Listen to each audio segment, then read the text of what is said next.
ग्वालियर में भारतीय जनता पार्टी की सिथौली स्थित एम्पायर रिजॉर्ट में शनिवार की शाम संभागीय बैठक हुई। इस संभागीय बैठक में ग्वालियर संभाग से जुड़े तमाम भाजपा नेता और कार्यकर्ता मौजूद रहे। इस बैठक में केंद्रीय मंत्रियों के साथ साथ चुनाव प्रबंधन समिति के संयोजक नरेंद्र सिंह तोमर भी मौजूद रहे। नरेंद्र सिंह तोमर ने इस संभागीय समिति की बैठक के दौरान कहा कि इस बैठक का यही लब्य-लुआब है कि भारतीय जनता पार्टी सभी जाति और समाजों को साथ लेकर एक बार फिर मध्य प्रदेश में सरकार बनाएगी। बैठक के बाद नरेंद्र सिंह तोमर ने न सिर्फ भाजपा से जुड़ी बैठक के विषय में जानकारी दी, बल्कि कांग्रेस पर भी गंभीर आरोप लगाए।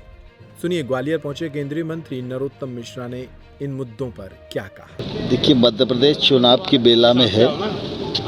विधानसभा चुनाव की तैयारियों की दृष्टि से भारतीय जनता पार्टी स्थानीय समिति से लेकर शीर्ष स्तर तक की सारी तैयारियों में लगी हुई है।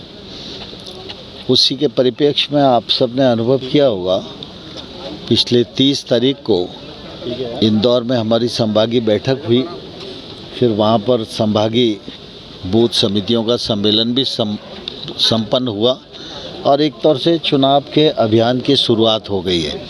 उसी परिप्रेक्ष्य में ये हमारी संभागीय समितियों की बैठक है, जिसमें सभी संभागों की बैठक हो गई है। ग्वालियर की आज अंतिम है। तो इस बैठक में जो प्रमुख पदाधिकारी हैं, जिनको नीचे बूथ तक कार्यक्रमों की चालना देना है, उन सब लोगों को बुलाया है और आज आगे का रोड मैप उनके साथ डिस्कस करेंगे। और आज दोपहर को 2 विधानसभा क्षेत्र के सम्मेलन है, अंबा और दिमनी का। तो मैं और माननीय भूपेंद्र यादव जी, हम दोनों लोग उसमें भी जा रहे हैं। शाम को आकर बैठक में रहेंगे और आज ये बैठक संपन्न होने के बाद नीचे तक का रोड मैप सभी लोगों के पास पहुंच जाएगा और काम शुरू होगा। और मुझे पूरा विश्वास है, जैसा मैं मध्य प्रदेश भर में घूम रहा हूं, कि भारतीय जनता पार्टी को व्यापक जन समर्थन मिल रहा है। सरकार की जन कल्याणकारी और विकास योजनाओं को बहुत समर्थन मिल रहा है।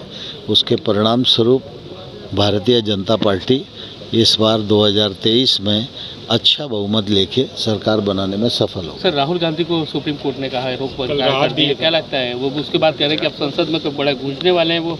देखिए, दरअसल क्या है, राहुल गांधी को कांग्रेस ने अनेक बार कपड़े बदल बदल के नई स्वरूपों में जनता के सामने पेश किया, लेकिन वो फिल्म चल नहीं पाई और आगे भी चलने की कोई उम्मीद नहीं है। जहाँ तक न्यायालय के निर्णय का सवाल है, न्यायालय ने उनकी सज़ा को स्टे किया है, लेकिन जो कुछ उन्होंने बोला है उस पर अभी न्यायालय ने कोई टिप्पणी नहीं की। इसलिए इसमें जीत और हार के प्रश्न की तरह नहीं देखना चाहिए। कमलनाथ जी ने आज ट्वीट किया है, उन्होंने कहा है कि बीजेपी सुझाव पेटी लेकर विधानसभा में घूम रही है, जबकि भेड़िया आया कहानी बार बार चलती है, पार्टी की हड्डी बार बार। देखिए, दरअसल क्या है कि भारतीय जनता पार्टी ने हर चुनाव के समय जनता के बीच जाकर अपना संकल्प पत्र तैयार किया है और मैं तो कांग्रेस लोगों को कहना चाहता हूं कि संकल्प पत्र वो भी जारी करते हैं, भारतीय जनता पार्टी भी जारी करती है। तो भारतीय जनता पार्टी और कांग्रेस के संकल्प पत्र में सिर्फ इतना ही अंतर है, कांग्रेस जो कहती है वो करती नहीं है, भारतीय जनता पार्टी जो कहती है उसको करती है। और शिवराज सिंह जी की सरकार के संकल्प पत्रों को देख लीजिए, जो घोषणा पत्र में नहीं था उससे आगे बढ़कर काम करने की कोशिश की। कांग्रेस ने कहा था हम किसानों का ऋण माफ़ करेंगे, ऋण किसी का माफ़ हुआ नहीं। कांग्रेस ने कहा था पिछले चुनाव में कि वो बेरोज़गारी भत्ता देंगे, किसी को बेरोज़गारी भत्ता मिला नहीं। हम लोगों ने किसानों के कर्ज की ब्याज माफ़ी भी 2100 करोड़ से अधिक की और जो बेरोज़गार हमारे भाई और बहन हैं उनको सीखो और कमाओ योजना बनाई। और आजकल हम सब जानते हैं कि हाथ में हुनर होता है तभी रोज़गार मिलता है, इसलिए हुनर भी प्राप्त करो और 8000 रुपया महीना स्थायी फंड भी प्राप्त करो। इस दिशा में भी सरकार ने योजना बनाई। सर, अमित शाह जी भेड़िया किसको कहने की कोशिश कर रहे हैं? ये दरअसल क्या है, कांग्रेस की कल्चर है।